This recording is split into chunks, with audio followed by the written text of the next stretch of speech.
Bi çandina sebzeyan li herêmên Bakur û Rojhilatê Sûriyê re çanda xwetêrkirinê li herêmê bi pêş dikeve. Her wiha buhayên sebzeyan li nava bazaran da dikeve. Çandina sebzeyên havînî yek ji mewsimê herî girîng li cem cotkarên Bakur û Rojhilatê Sûriyê ne.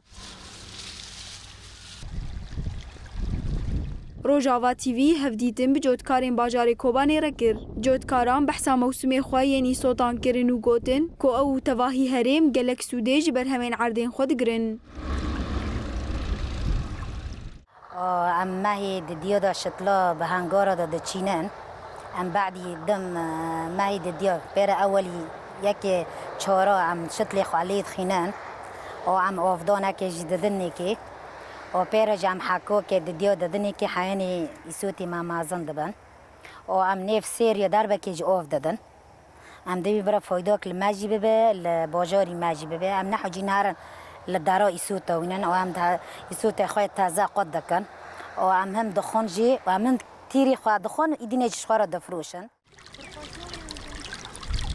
Her wiha cotkaran gotin ku ew baldariyeke mezin didin erdên xwe yên bi îsotan çandîne. Hoş zibil dibe yani xizmeta kitabekî pirî têde û foydeke pir jî têde heye. Îsotê me cemeyî şewab dibin, avê şirîn e. Mûnê mole gundî dibe dorê millet yani korê me voye. Avê me jî ava bîran e, avê şirîn e yani nebê welanî av ji dereke de tê wala ew e. Giya em bixwe dikin, kulfetî malê xizmet dike, milletî gund tê me ronî mesela gunigên ku çi ye yani her foyde li milletî me dibe. Rêveberiya Xweser biriya biro û desteyên çandiniyê piştgiriya cotkaran dike. Desteya çandiniyê piştgiriya projeyên çandiniyê biriya rêxistinên xwe cihî dike. Ew jî biriya pêşkêşkirina toreyên avdanê, semad, bizir û malên plastîkî.